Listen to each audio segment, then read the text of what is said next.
Quake by Elizabeth Laird. Chapter 1. 2 Tickets. Gabriel had a kind face and intelligent brown eyes. He usually had a friendly smile, but there was no smile on his face today. He wasn't happy. "I'd like to be as rich as Marco," he thought, "but I'm only good old Gabriel. Sylvia likes me. I know she does. She thinks I'm kind and nice. But she thinks I'm boring too. Boring old Gabriel, that's me." Gabriel had 2 tickets for a film. There was a red rose on the table in his sitting room. He took the rose and the tickets and went out. An hour later, Gabriel arrived at the door of Sylvia's flat. When she opened the door, she didn't smile at him. "Oh, hello," she said. "What, Don't you remember, Sylvia?" said Gabriel. "It's Sunday evening. We're going to the cinema. I've got the tickets. It's that great new film. You said—" "What do you mean?" said Sylvia. "I can't go out with you this evening. I'm busy. I don't remember." "But I called you on Thursday," Gabriel said. "You wanted to come." Sylvia pushed her beautiful dark hair out of her eyes. She didn't look at Gabriel. "Oh dear," she said. "That was stupid of me. I'm really sorry. Please don't be angry, Gabriel. Come back tomorrow. We'll go to the film tomorrow." She began to shut the door. "Sylvia," Gabriel said angrily, "you're going out with Marco. I know you are. I want to tell you something about Marco. He's rich, but he's a bad man. You're being stupid, Sylvia." He stopped. Sylvia wasn't there. "I'm talking to the door," he thought angrily. He looked at the rose in his hand. Then he threw it onto the ground. Behind him, he heard a quiet laugh. He turned. There was a man on the stairs. His clothes were expensive, and there were 20 red roses in his hand. It was Marco. "Oh dear, Gabriel," Marco laughed. "Is she busy tonight? Doesn't she want to go out with you? I'll try now. Perhaps she'll go out with me." Gabriel didn't answer. He walked quickly away and went down to the street. It was a hot Sunday evening. There was no wind. A lot of people were in the street. They sat in the parks and drank in the cafes. Young men and women talked and laughed. Gabriel didn't want to look at them. He felt too unhappy. He took out the 2 tickets. "I paid for them," he thought, "and it's a wonderful film. I'll go without her. I'm not going to think about Sylvia Delgado. I'll go and see the film and I'll enjoy it." The Plaza Cinema was a big, old building in the centre of town. The doors weren't open, so there were a lot of people outside. Gabriel waited with them. When the doors opened, people went quickly inside to the ticket office. But Gabriel had his ticket, so he waited outside. It was 8:27 p.m., and at that minute, the earthquake happened. Chapter 2. A table for two. Marco stood at the door of Sylvia's flat and watched Gabriel leaving. He looked carefully at his clothes and his shoes. Why didn't Sylvia open the door? She was in there. Then, suddenly, it opened. "Sylvia, dear," Marco said, "you look wonderful." He stopped. Sylvia didn't look wonderful. Her face was red, and she looked unhappy. Gabriel said something to her, Marco thought. What was it? That young man doesn't like me, and I don't like him. He followed Sylvia into the sitting room. "I'm nearly ready," she said. "Have a drink. I'll come in a minute." Marco knew the Delgados' sitting room well. He went to the table and got a drink. Then he sat down in an expensive armchair. He liked the flat. There were beautiful pictures on the walls, and everything in the room looked very expensive. Sylvia lived with her mother. Her father was dead. Before he died, Mr. Delgado had a good job. He had cars and friends and a lot of money. But the Delgados weren't a rich family now, and Sylvia's mother was ill. The doctor often came and visited her. Sometimes Mrs. Delgado had to go to hospital. She had to have good food and expensive medicines. The Delgados didn't have much money now. Marco didn't know about the Delgados' money. He saw their pictures, their jewellery, and other expensive things, and he liked them all. "Sylvia," Mrs. Delgado called weakly from her bedroom. "Are you there, dear? What are you doing? Is somebody with you? Who is it?" Marco heard Sylvia's answer. "It's all right, Mother," she said. "It's only Gabriel. We're going to see a film." "Ah," thought Marco. "So Mrs. Delgado doesn't like me. Mrs. Delgado likes dear Gabriel." He went back to the table and had another drink. "Perhaps you don't like me, Mrs. Delgado," Marco thought. "But your daughter does. Oh, yes. She likes me very much." He smiled. 10 minutes later, Sylvia came into the room again. Her dark hair was beautiful. Her big brown eyes were excited. Her dress was very pretty. She smiled happily. "Hello, Marco," she said. "I'm ready now."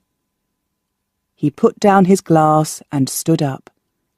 "We're going to have a wonderful, wonderful evening," he said. Outside it was very hot. Marco drove his car fast. Sylvia felt the wind in her hair. It was good. "Gabriel hasn't got a car," thought Sylvia. She turned and looked at Marco. "Where are we going?" she asked. "I'm taking you to the Oasis restaurant," Marco said. "It's the best restaurant in town. It's very expensive, of course, but nothing is too good for you, Sylvia. I know a lot of girls, but you're the most beautiful." The Oasis restaurant was 2 kilometres outside the town. There were a lot of big cars outside it. Marco pushed open the doors. Inside it was nearly dark. There were pretty little lights on the tables, and a man played quiet music. Some people danced. "Good evening, sir," the manager said to Marco. "I called this afternoon," said Marco. "I want a table for 2. "Of course. Please follow me," the manager said. Marco and Sylvia followed him to the back of the restaurant. Their table was near the door to the kitchen. Waiters went in and out with food and drink. Marco looked at the manager angrily. "I don't want this table," he said. "We're going to dance later. We want to be near the dancing. I have to have a better table." "I'm sorry, sir," said the manager. "I can't do that. We're busy this evening. Come early next time, then I can put you near the dancing." He began to walk away. "Wait a minute," said Marco. "I'm not happy with this. You've got to—" "I'm very sorry," said the manager again. "I can't give you a better table now. Later, perhaps." "But—" said Marco. People began to turn round and look at Marco. Sylvia looked at the floor. Marco always did this. He always wanted the best place in the restaurant, in the theatre, or at the football game. Sylvia put her hand on Marco's arm. "This table's okay," she said. "I don't want to change. Why—" "Be quiet, my dear," said Marco. "Leave this to me." He turned back to the manager. "Now," he said, "you listen to me." "Everybody's watching us now," thought Sylvia.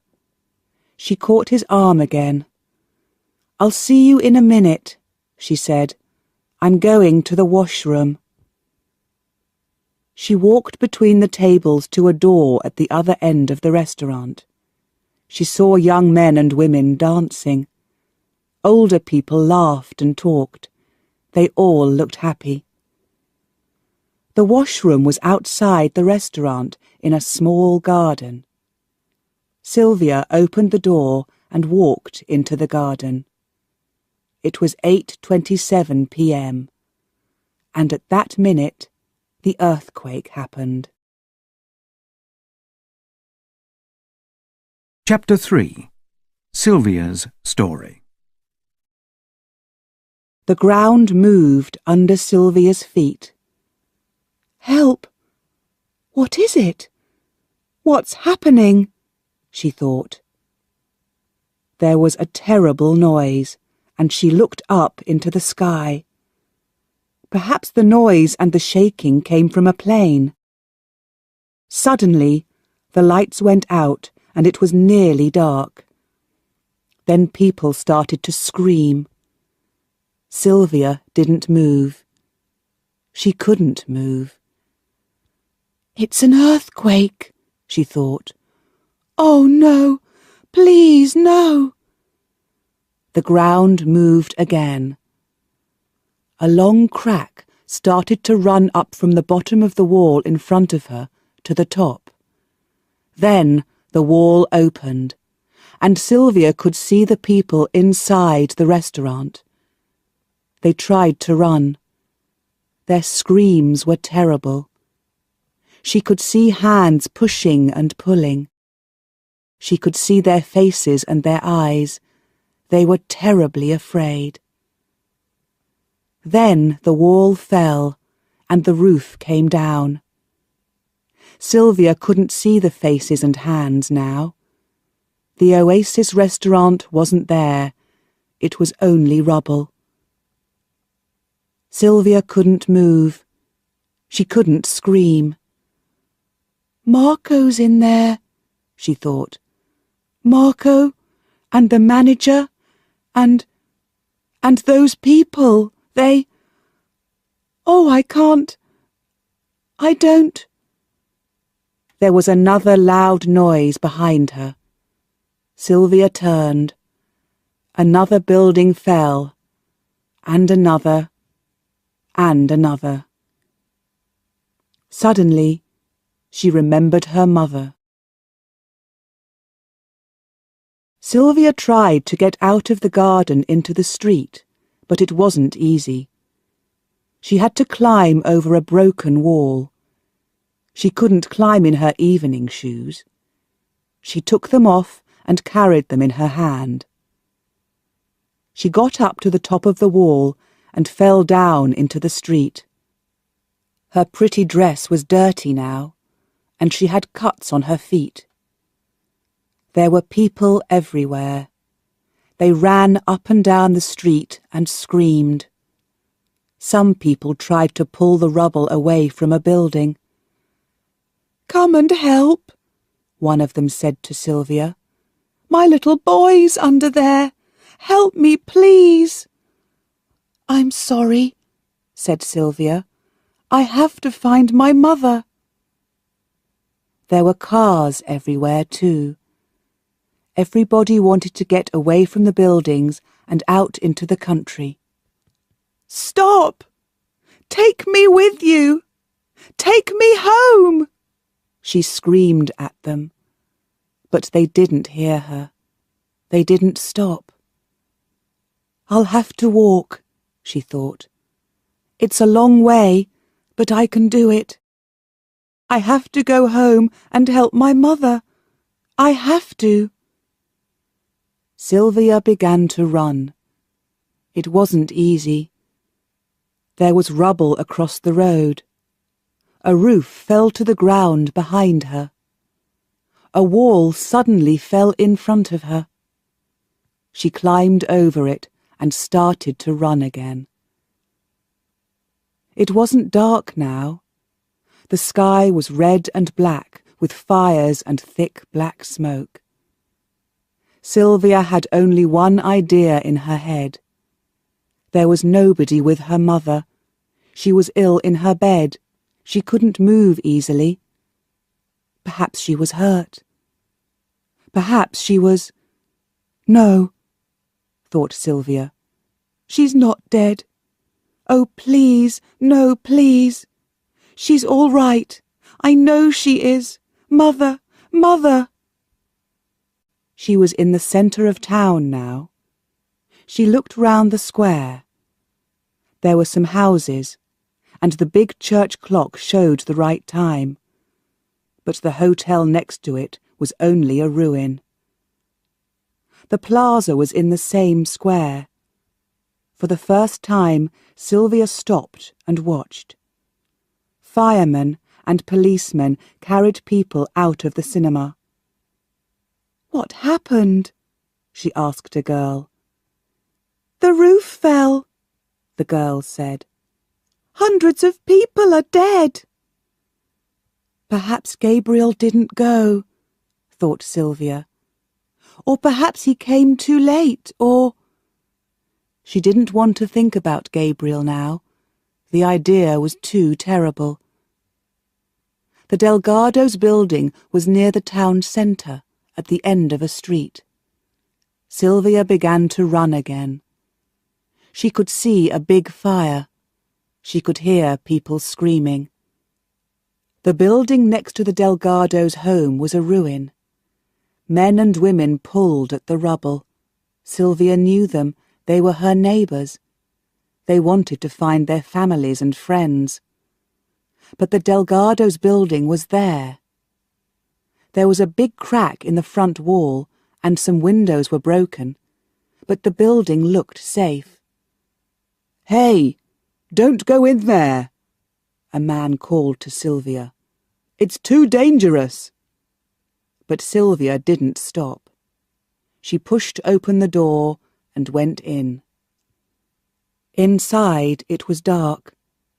She tried the lights, but they didn't work. Quickly, she ran up the stairs to the flat. The front door was open. "Mother," she called. "Are you all right? It's me. Mother, where are you?"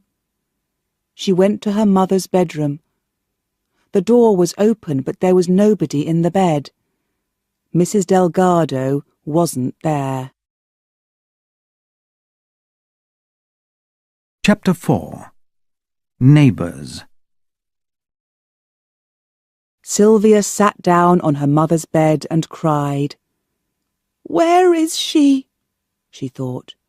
"Who's with her? What can I do?" She stood up. Her feet hurt, so she went to her bedroom for some better shoes. She started to take off her dress, but then she heard another loud noise. Another building fell. "I can't stay here inside the building," she thought. "It's too dangerous." She went quickly out of the flat and down into the street. Then she stopped. "Where can I go? What can I do?" she thought. First, she had to find her mother. After that... But no, she didn't want to think about Marco. He was in the ruins of the Oasis restaurant. And she couldn't think about Gabriel.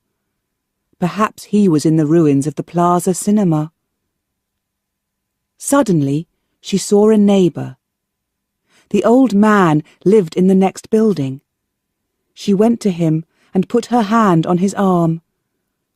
"Oh, Mr. Enrique," she said, "you're safe." The old man didn't move. He didn't see or hear her. His face was white and his hands shook. He started to cry quietly. Sylvia shook his arm. "Mr. Enrique," she said, "it's me, Sylvia Delgado. Where's my mother? She's not in our flat. You know she can't walk. Did somebody take her? Who? Where did they go?" The old man turned and looked at her. "Sylvia? Mrs. Delgado?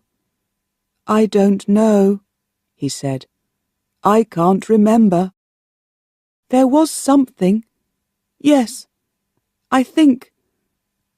Perhaps it was Mr. Garcia. Yes, Mr. Garcia, the man from the second floor in your building. He carried her down and put her in his car. Yes, that's it. It was Mr. Garcia." "But where are they?" said Sylvia. "Where did they go?" "He said something," said the old man. "I don't remember. He said, 'Tell Sylvia.'" "Tell me what? Please remember, Mr. Enrique, please." "He said, something about a park," said Mr. Enrique. "Yes, that was it. It's safe in the park," he said. "He wanted to go away from the buildings, past the river, to Liberty Park."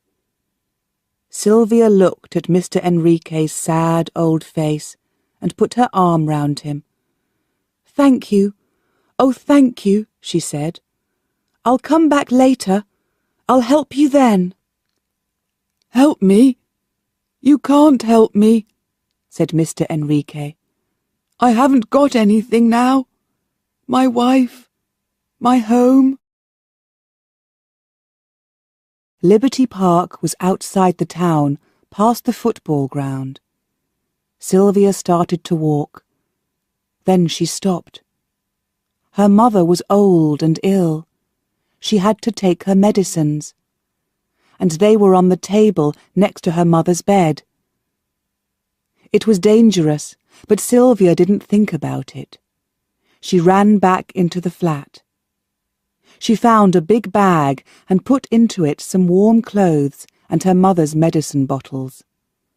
Then she ran outside again and shut the door behind her.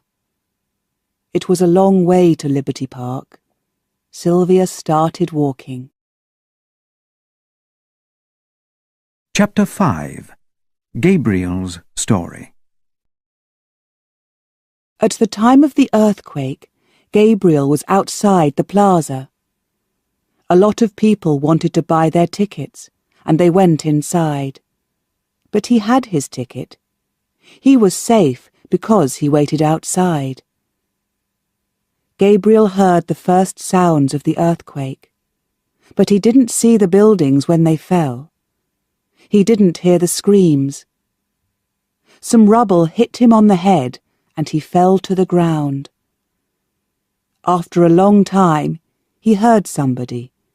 It was a woman. "Look at this young man," the woman said. "Is he dead?" "No," said another woman, "but he's hurt." I'm all right," said Gabriel. He tried to sit up. The women moved away. Gabriel's arm hurt terribly. He couldn't move it. It was broken. He sat in the street. Then he stood up slowly and looked round. It was nearly dark. Only the cars gave some light. "My family," he thought. "Mum, Dad." But they were a long way away in another town. He couldn't do anything for them. Then he thought of Sylvia. She was with Marco. He couldn't help her. But there was nobody with Mrs. Delgado, and she was ill. "I'll go back to the Delgado's flat," thought Gabriel. "I can help Mrs. Delgado, and perhaps I'll hear news of Sylvia." Slowly he started to walk. He felt terribly weak. His right arm hurt very badly, and his head too. Sometimes he nearly fell. Hundreds of people were in the street. A woman ran into Gabriel. By accident, she hit his arm. It hurt terribly. He sat down in the road. Everything went black. When Gabriel opened his eyes again, he felt very ill.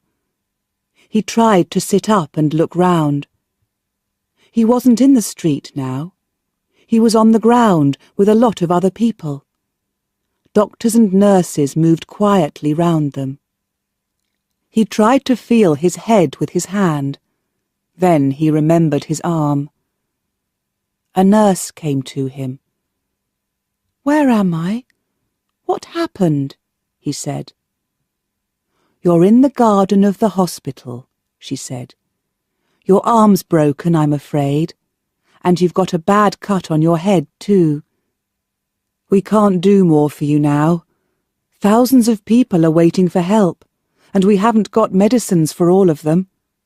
It's not safe inside the hospital, but don't worry. You'll be all right here. Stay here quietly and sleep." She went away. Gabriel watched her. Then he remembered Sylvia. He had to go and find her. He had to help Mrs. Delgado. Slowly he stood up. He was weak, but he could walk. The doctors and nurses didn't see him. They were too busy. Gabriel left the hospital and started to walk back into town. Chapter 6. Liberty Park. Sylvia didn't like walking. She usually caught a bus or took a taxi. She was tired and her back hurt. But she didn't think about her back, or about the cuts on her feet. She was with a lot of other people. They all had the same idea. They wanted to leave the town and go into the country, away from the dangerous high buildings. A friendly woman talked to Sylvia. "Isn't anybody with you, dear?" she said. "Where's your family?" "There's only my mother," said Sylvia. "I think she's at Liberty Park. I'm going to look for her." "Don't worry, you'll find her," the woman said kindly. Sylvia felt better.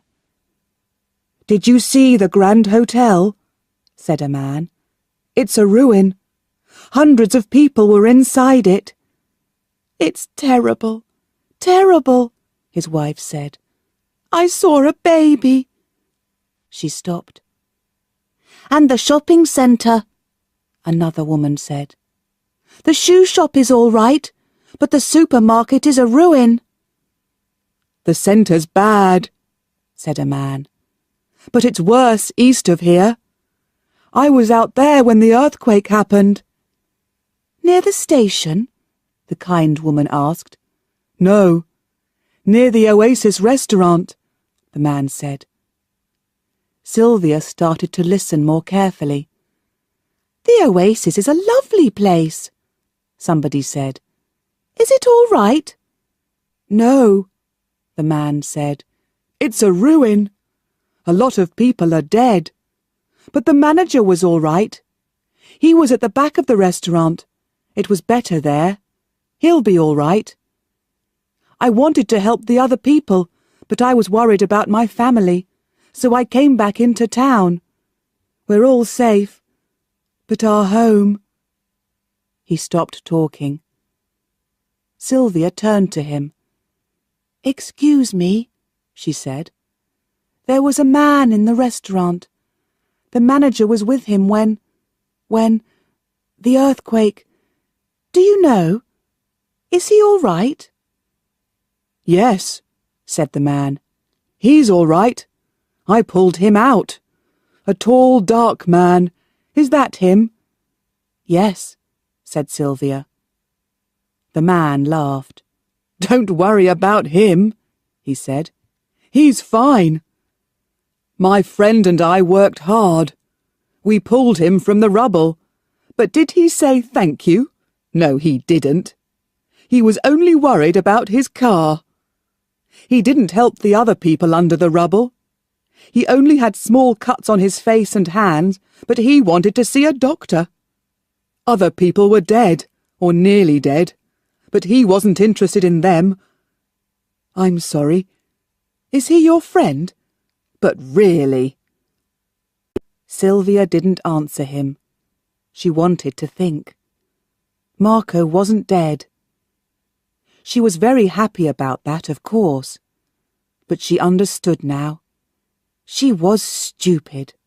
A stupid, stupid girl. She didn't love Marco. She didn't like him. She loved Gabriel, and now, perhaps, it was too late. At midnight, there was another small earthquake. The people in the road screamed. They wanted to run, but where could they go? Behind them, in the town, more buildings fell. "Oh no," thought Sylvia. "When will this end?" At 12:30 a.m., Sylvia arrived at Liberty Park. She looked round. There were thousands of people on the ground. Other people stood and talked. She couldn't see very well in the thick smoke. "I'll never find Mother here," thought Sylvia. She began to walk up and down the park. "Mother," she called. "Mother, it's me, Sylvia.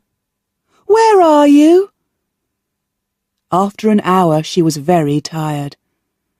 "I have to sit down," she thought. "I'll start again in the morning, but now I'm going to sleep somewhere." Then, suddenly, she heard her name. She turned round. "Mr. Garcia," she said. "Where's Mother?" "She's here," said Mr. Garcia, "and she's all right, but she's very worried about you. My wife's with her now. How did you find us?" "It's a long story," said Sylvia. "I'll tell you later, but now—" "I know," said Mr. Garcia. "You want your mother. Come with me." Mrs. Delgado was on the ground with Mr. Garcia's jacket under her head. Her eyes were open, but her face was white. "Sylvia, my dear, you're safe," she said, and took Sylvia's hand. "I'm happy now. I'm very happy." Sylvia took her mother's medicines out of the bag and gave her some. Mrs. Delgado smiled. "Thank you, dear," she said. Sylvia sat and watched her. Mrs. Delgado shut her eyes and slept. Chapter 7. Thieves. It was early in the morning when Gabriel arrived at the Delgados' flat. His arm hurt badly, and he was terribly thirsty. The street was quieter now. Most people were out in the country, or in the parks outside the town. But there were 4 or 5 men at work in the ruins of the building next door. They pulled the rubble away. Gabriel watched them for a minute. Suddenly, they stopped working and listened. "I can hear something," one man said. "Here! I think it's a child. Quick, come and help." Gabriel went to them.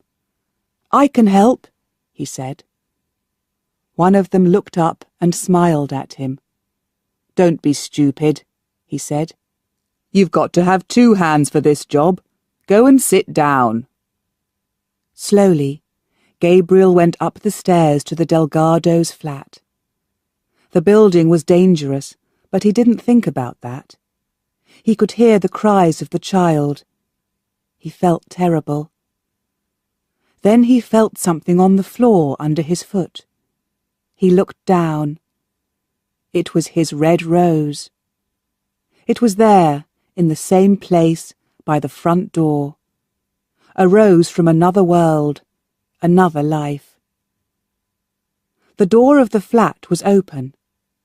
Gabriel called, "Mrs. Delgado? Sylvia, are you there?" There was no answer, but suddenly 2 men ran out of the sitting room. The first man went down the stairs before Gabriel could stop him. Then the other man ran past. Gabriel put out his foot, and the man fell over it. A box fell to the ground. The man didn't stop. He jumped up and ran away. Gabriel opened the box. There was jewellery inside it. "Mrs. Delgado's jewellery," he thought. "So, the thieves are busy now." He took the jewellery box into the flat. He looked round. The pictures were on the walls. Sylvia's camera was on the table. Good, he thought. The thieves didn't have much time. They only took the jewellery, and I've got it now. Then, near one of the armchairs, he saw Sylvia's dirty evening shoes. He thought for a minute. For the first time for hours, he smiled. She wore those shoes last night, he thought. So she came back here after the earthquake. She isn't dead. She came home and took her mother to a safe place. Oh, Sylvia, Sylvia, you're all right. Gabriel forgot his broken arm and the cut on his head.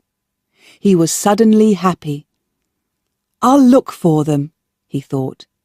They're out in the country. I know they are. I'll find them. He stopped. That's stupid, he thought. I'll never find them. And I can't leave. There'll be other thieves later. I'll stay here and look after the flat.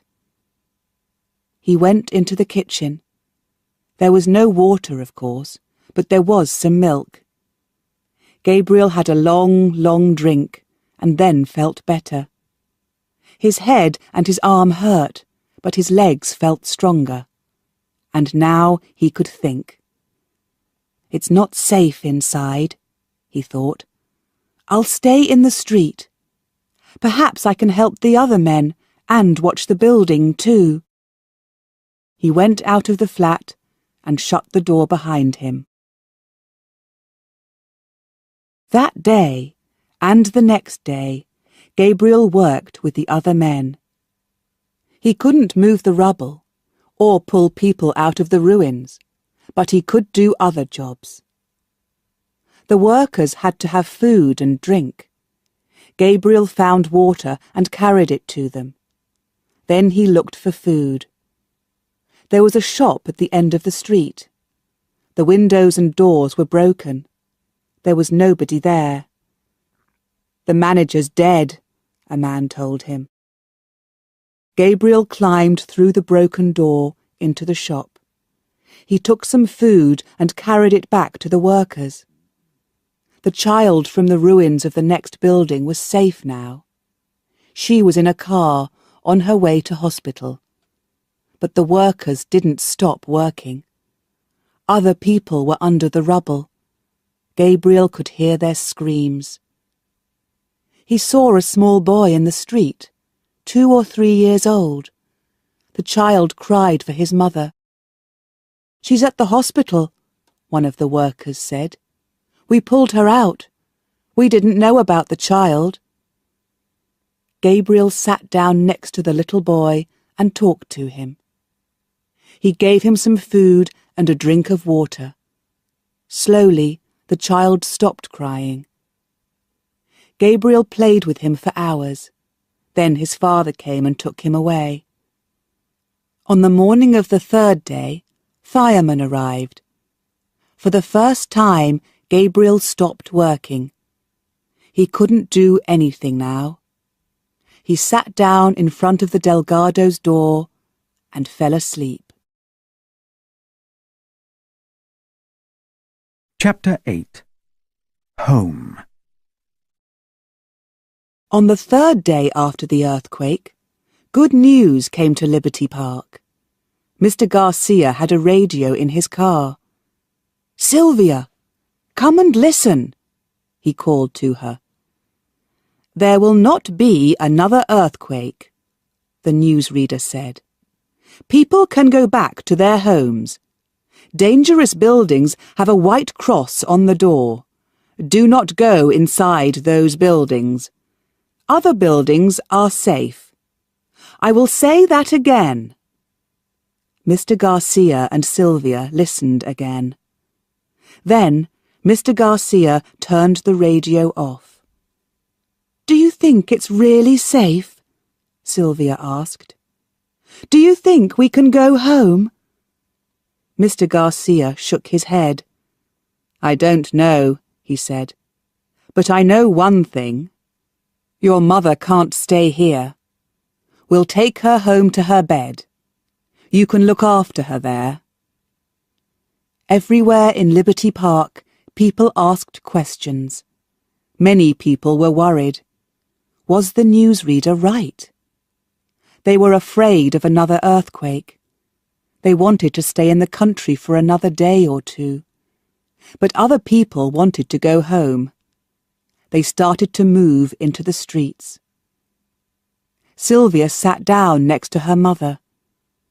"We're going home, Mother," she said.